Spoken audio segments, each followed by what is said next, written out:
Bueno, entonces vamos a empezar con el tema 2 dedicado a fenómenos de superficie.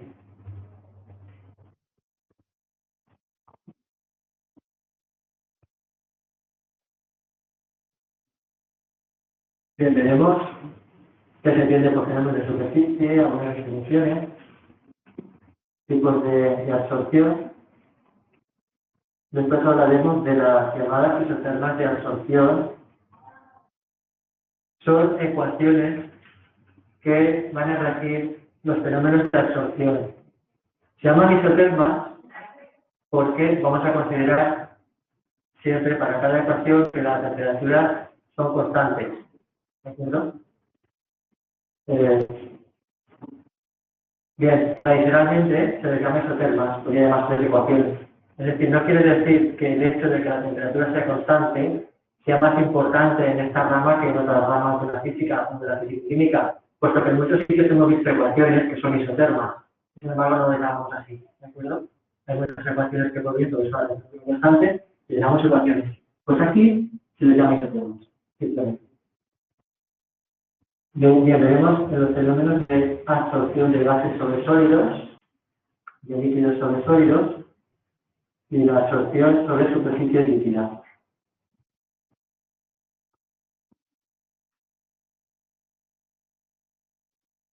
Bueno, las superficies, dice aquí, presentan propiedades peculiares, y es que espontáneamente los sistemas tienden a disminuir su superficie por el fenómeno que se llama tensión superficial. Si miramos en el seno de un líquido, pues existe una serie de fuerzas de cohesión que mantienen unidas unas moléculas con otras. ¿De acuerdo? Si nos vamos a la superficie, bueno, aquí pues algunas moléculas se han evaporado, ¿no? Pero esencialmente tenemos que uno de estos componentes ha desaparecido. ¿De acuerdo? Es decir, que la fuerza que ejercía hacia arriba, digamos, en este caso ya no está, con lo cual las otras tres se ven de alguna manera reforzadas, ¿de acuerdo? Entonces, lo que ocurre en la superficie es que lo que ocurre es que hay una descompensación, ¿de acuerdo? Es decir, no existe una fuerza hacia arriba, sino que se reparte entre las otras direcciones. Esto hace que una esfera, o sea, que el líquido tienda a adoptar una forma esférica, ¿de acuerdo? Por una parte, y también que presente resistencia a la penetración superficial. Al haber desaparecido esta componente, pues las otras se refuerzan, ¿de acuerdo? Hay una mayor fuerza entre las moléculas que están en la superficie. Bien, pues los fenómenos son importantes en sistemas en los que existe una gran relación superficie-volumen.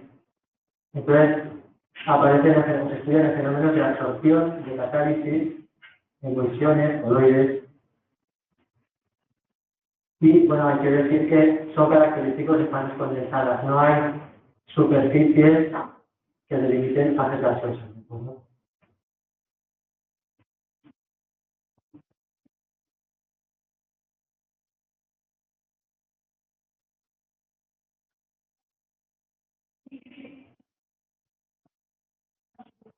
Unos ejemplos pues es la absorción con carbón activo, es una práctica sobre esto.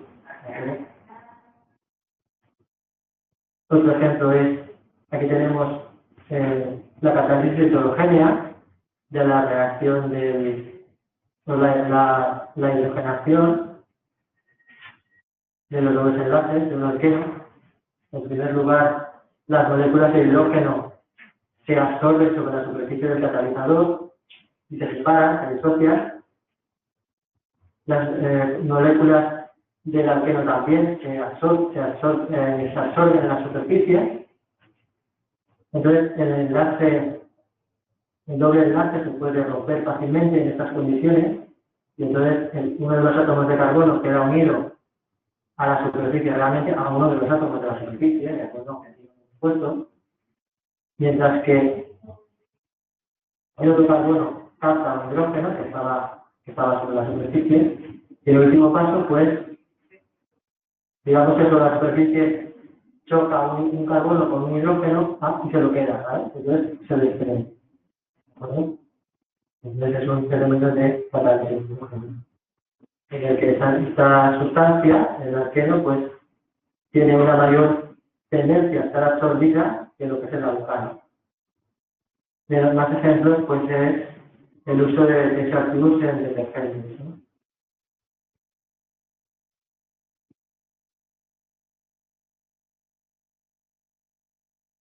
Vamos a ver algunas definiciones. El sólido, que nos ofrece la superficie, es lo que se llama el absorbente, el sustrato. El fluido que se absorbe se denomina absorbato, ¿de acuerdo? Y normalmente lo que más he estudiado es la absorción de gases sobre sólidos, ¿no? El absorbente, pues, suele exponer gran cantidad de superficie. Entonces, por ejemplo, en los sólidos microporosos, las zeolitas o el carbón activo. Esto es un esquema de una zeolita. Una zeolita es un aluminio silicato.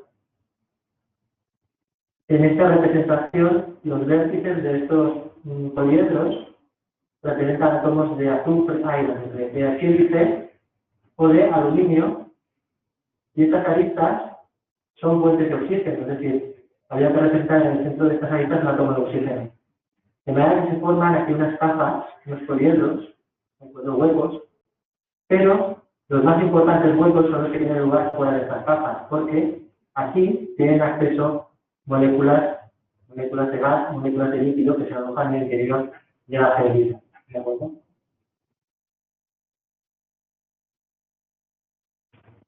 La cantidad de sustancia absorbida es proporcional a la superficie de absorbente. Y también tenemos que decir que la absorción es exotérmica. Es decir, el fenómeno de absorción libera calor.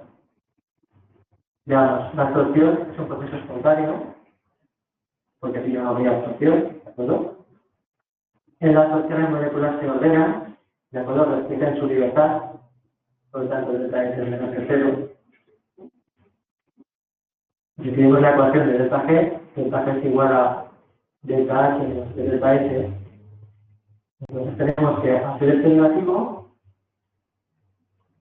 y hacer esto positivo, porque menos por menos es más. De llegar a que la entalpía tiene que ser negativa, es decir, tenemos que son procesos exotérmicos. Es decir, la absorción disminuye al aumentar la temperatura, ya que el proceso es exotérmico. ¿De acuerdo? Cuando la temperatura es baja, es más fácil que un proceso exotérmico libere calor. ¿De acuerdo?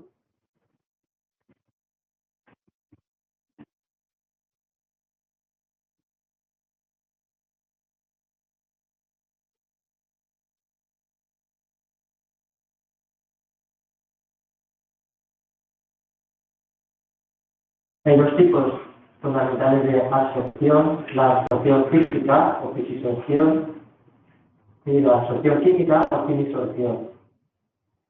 Las diferencias son pues que en la física la interacción entre moléculas es débil, son fuerzas intermoleculares, como fuerzas de Van der Waals, por ejemplo,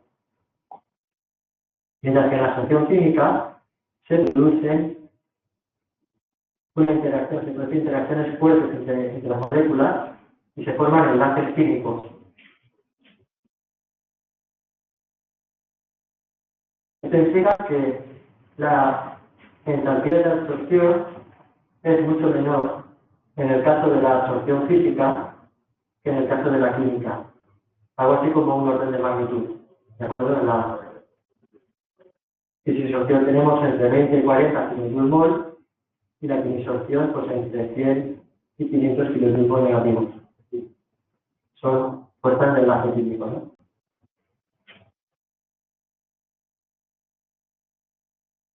En la absorción física no hay energía de activación, mientras que en la absorción química sí, pues se trata de una verdadera reacción química. La molécula fisisorbida mantiene su identidad, ¿vale? Se puede separar y volver a juntar con formado como un equilibrio, mientras que se forman, en el caso de la quimisorción, se forma ruptura y formación de enlaces. La presión física es no específica, mientras que la quimisorción es específica, pues lo que depende de la reactividad entre el adsorbato y el sustrato. En la absorción física se pueden dar múltiples capas, ya que no es específica, mientras que la absorción química, por el contrario, al ser específica, pues solo se forma una monocapa. ¿De acuerdo? Y el hecho de que sea específica o no específica condiciona el hecho de que se forme una capa o solamente, bueno, muchas o una sola capa, ¿no?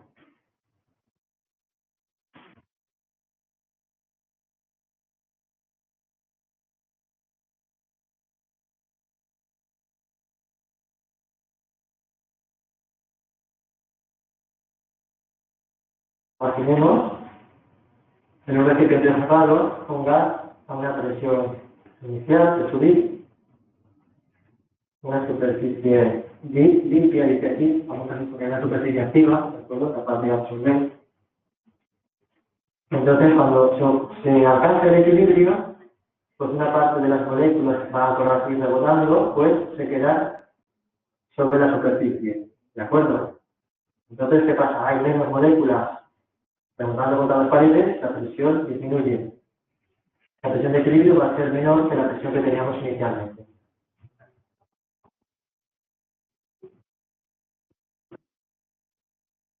Bueno, podemos realizar varios experimentos con diferentes valores de presión, siempre manteniendo la temperatura constante, y podemos calcular, podemos obtener las azotermas, las isotermas de absorción, representando la cantidad absorbida en función de la presión del gas, siempre manteniendo la temperatura constante. Bien, pues X es la cantidad absorbida, P es la presión. En el caso de una quimisorción, tenemos que como solamente se llena una capa, ¿de acuerdo? Pues se produce una saturación. Tenemos el comportamiento típico asintótico, ¿de acuerdo? Llega un momento en el que por mucho que aumentemos la presión, ya no hay hueco sobre la superficie y ya no se produce absorción. Mientras que este fenómeno no ocurre con la fisisorción. No hay esa limitación asintótica.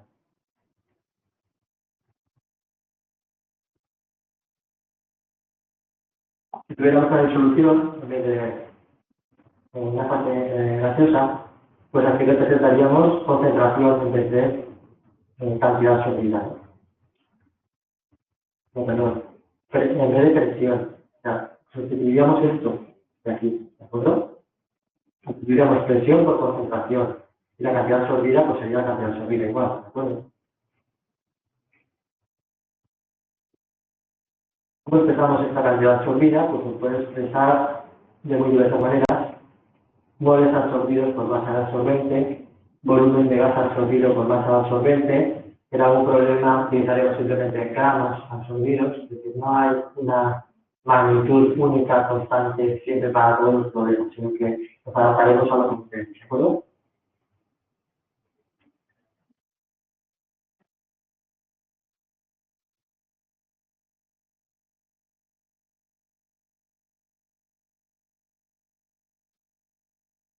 Bien, pues la fisisorción se puede modelizar mediante la isoterma de Brunauer en Teller o isoterma BET.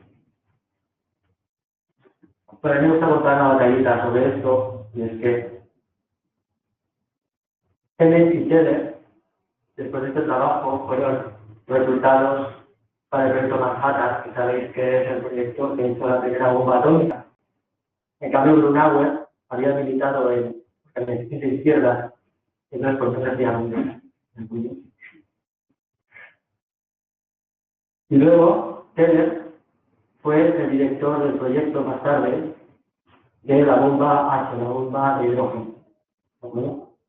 Bien, pues mucho antes que todo eso, ellos llegaron a esta ecuación que predecía el comportamiento de la fisilación.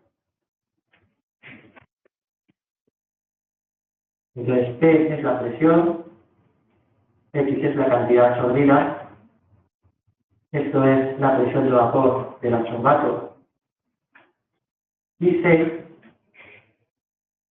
bueno, X sub es la cantidad máxima absorbida, pero la cantidad máxima absorbida para considerar la primera capa, ¿de acuerdo? Y C es una constante que es característica del sistema. Si representamos el volumen en función de este partido con P sub 0, a distintos valores de C, estos son distintos valores de la constante característica, 1, 10, 10.000, pues tenemos este comportamiento. Entonces, cuando C es muy grande, a C elevado, las capas se van llenando secuencialmente. Y se llena primero una capa, luego la segunda, etc. Mientras que si las C son pequeñas, pues el comportamiento es más desordenado y todas las capas se llenan al mismo tiempo, no hay una preferencia. Y que llega a la molécula se queda, ¿de acuerdo? Cuando tenemos un material más poroso, en general la C es mayor, es más larga. ¿Sí?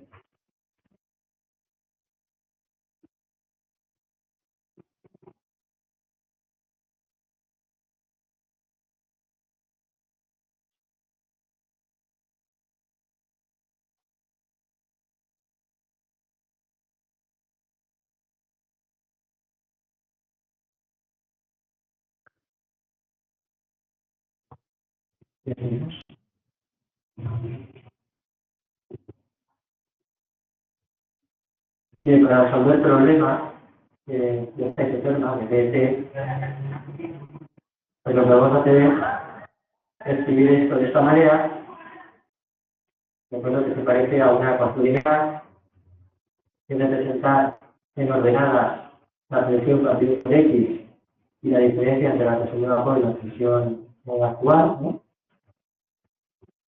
Y en artistas representar P partido por la presión de vapor. Entonces nos darán presión y cantidad absorbida, y nos calcularemos este valor de aquí, presión partido por cantidad absorbida, que es el dato, y tendremos, ¿de acuerdo? Después calcularemos la presión dividido por la presión de vapor, y al resultado tendremos una recta. Entonces la pendiente será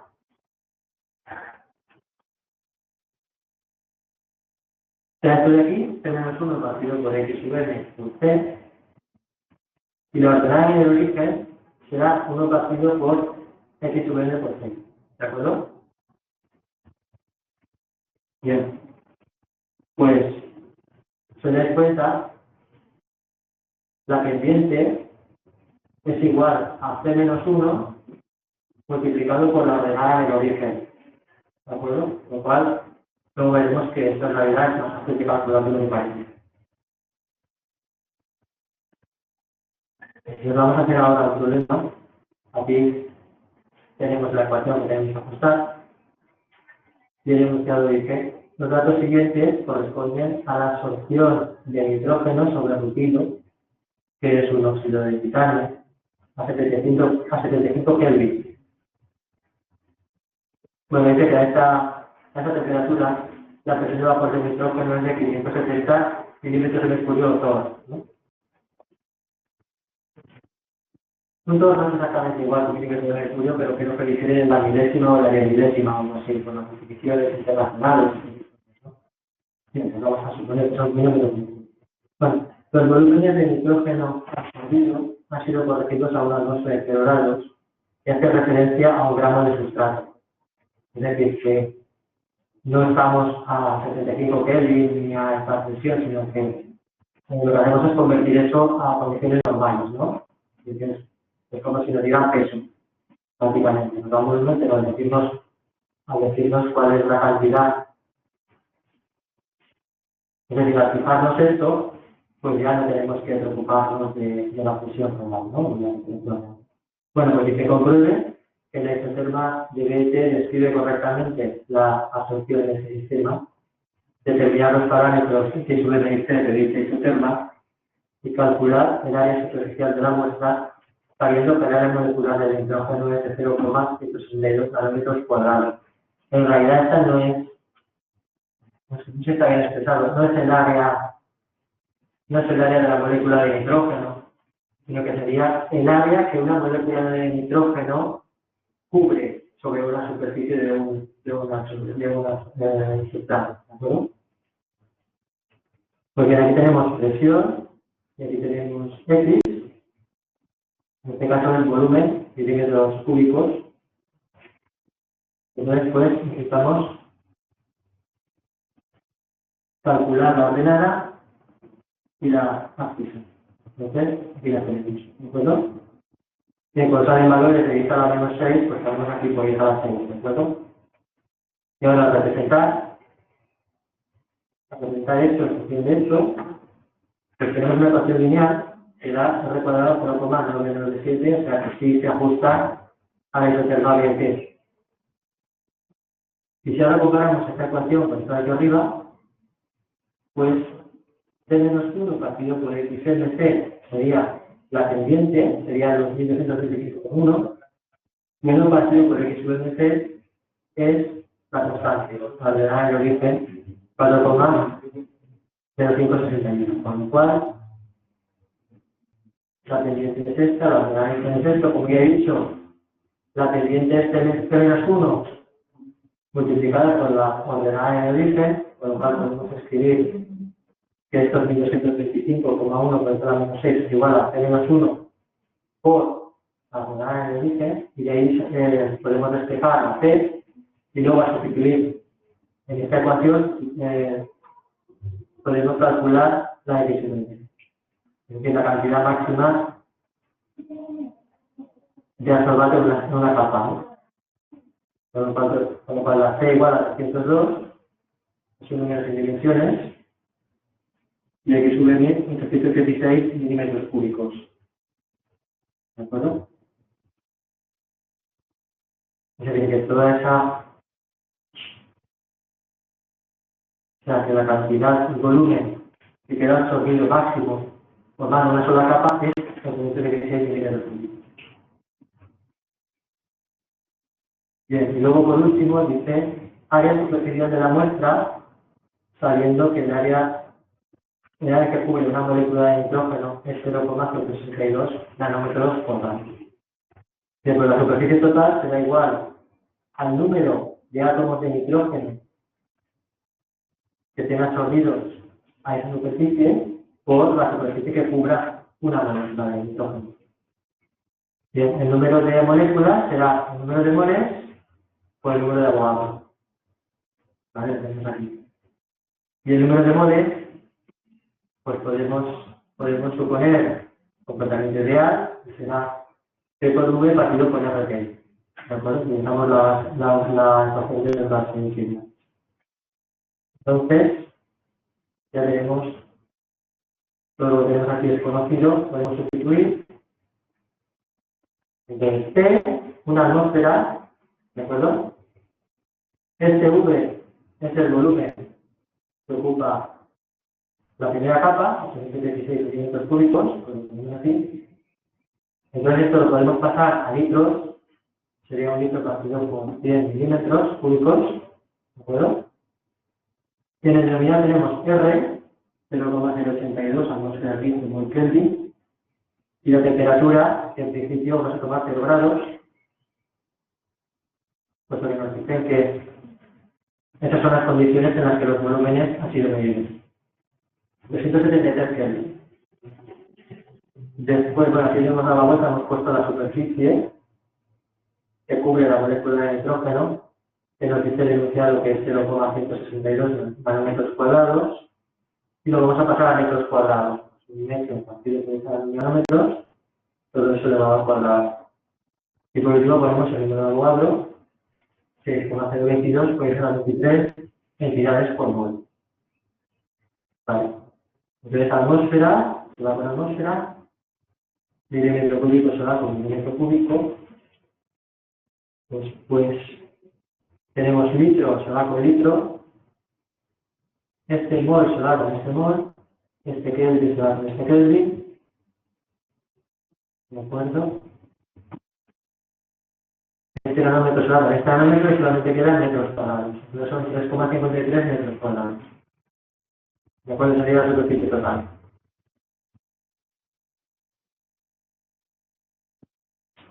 ¿Ahora hablar con esto?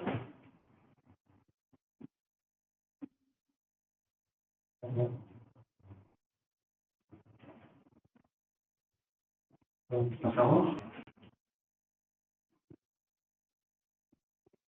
Vamos a ver ahora el caso de quimisorción.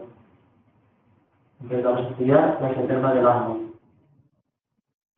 Para poder aplicar el sistema del ACME, partimos de una serie de hipótesis, y es que la absorción es en una sola capa,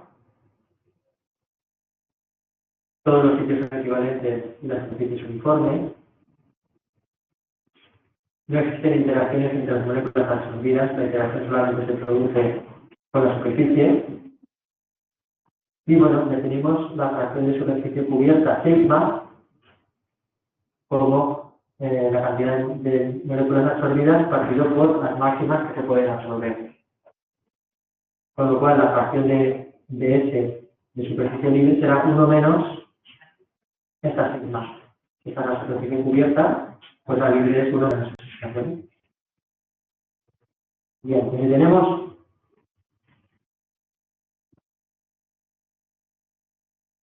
una sustancia en fase gas y esta hay una sustancia absorbida en la superficie, podemos establecer un mecanismo, ¿no?, de reacción reversible en el cual la sustancia en fase gas pasa a la sustancia absorbida según una constante cinética K1 y se libera según una constante cinética K2.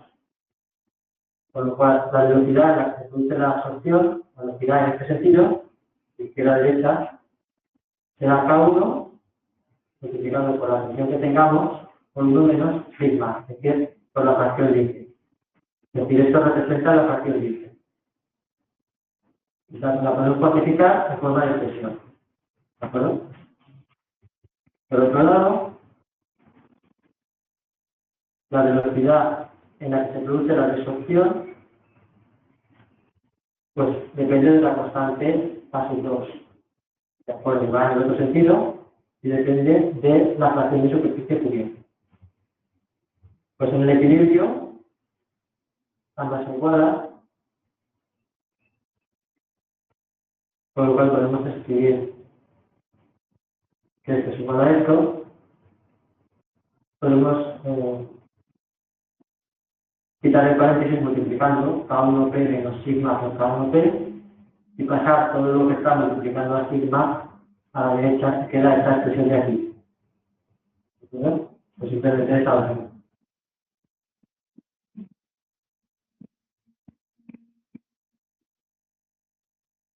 Con lo cual, de aquí podemos despejar sigma, ya sabemos que es X partido por X máxima, y ahora la despejamos como K1 por P partido por K2 más K1 por P.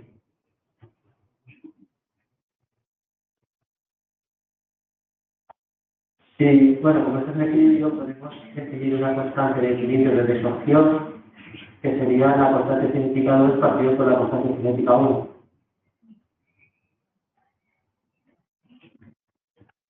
Con lo cual podemos, a ver si dividimos esto por K1, pues arriba K1 se va, abajo queda K2 partido por K1, que es la constante de desorción, y K1 también se va, ¿no? Entonces podemos escribir de esta manera. Con lo cual, al final, si despejamos de aquí la X, pues será sigma multiplicado por X máxima. Entonces queda la sigma es esto de aquí, y queda X igual a P partido por la constante de desorción es P multiplicado por la X máxima. ¿Verdad? Sí. K1 Sí. es la constante de absorción. Sí. K1 la constante de velocidad de absorción. Entonces, ¿por qué K2 no es la constante de absorción? Sí que lo es. Es que abajo he puesto constante de disorción, cada 2 capítulos cada uno. No, esta es la constante de velocidad de desorción. Esta es la constante de equilibrio de desorción. Ah, ¿Vale? Buena observación, son dos tan distintas, ¿vale? Esta es la cinética y esta es la de equilibrio. Vamos, pasamos.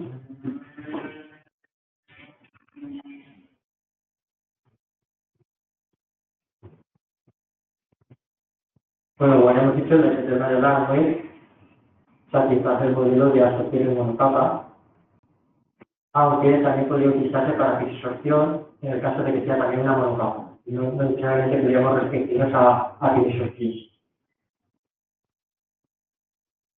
Bueno, cuando los valores de la presión son muy altos, ¿qué pasa? Que podemos despreciar la constante de disorción, y entonces se va a romper y queda que x es igual a x máxima. Cuando los valores son muy bajos, al contrario, esta P la podemos diferenciar desde la cara de disorción, cuando el equilibrio de disorción, como esto. Es decir, que la X es proporcional a la presión y el valor intermedio pues un valor curvilíneo. ¿De acuerdo? Esto tenemos. Esto es lo que habíamos indicado en igual, ¿vale? A valores muy altos, comportamiento asintótico, a valores muy bajos, comportamiento proporcional. Y en el medio, pues el ciclo de la gente.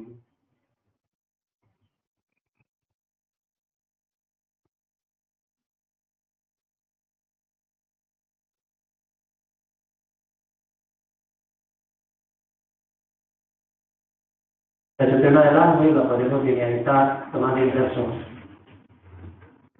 igual que mecanismamente. ¿Vale? Tenemos uno partido por X, pues esto le damos la vuelta y lo podemos escribir de esta manera. De manera que cuando representemos los inversos, uno partido por X, tendríamos un partido por C,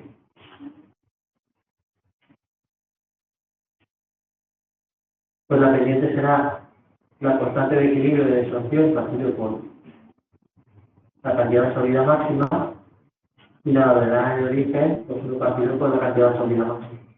¿Vale?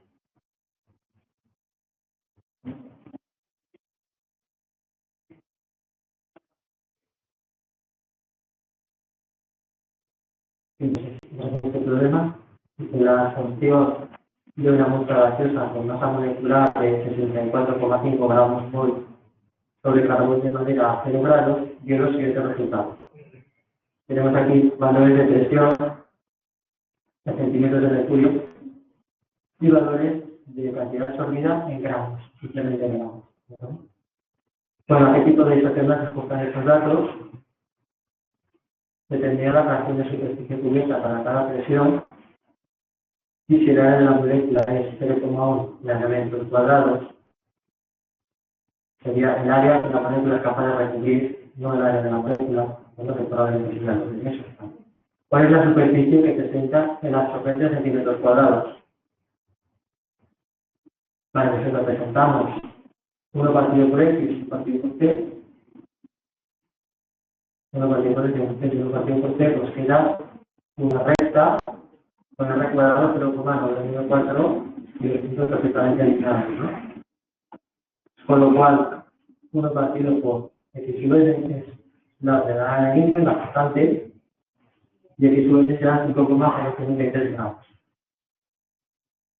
Entonces, diferenciar las fracciones. Entonces tenemos que para cada presión, si dividimos la X por la X máxima, estamos determinando la fracción de superficie cubierta para cada presión. Y esto es el sigma. Entonces estamos determinando el sigma para cada una de las presiones.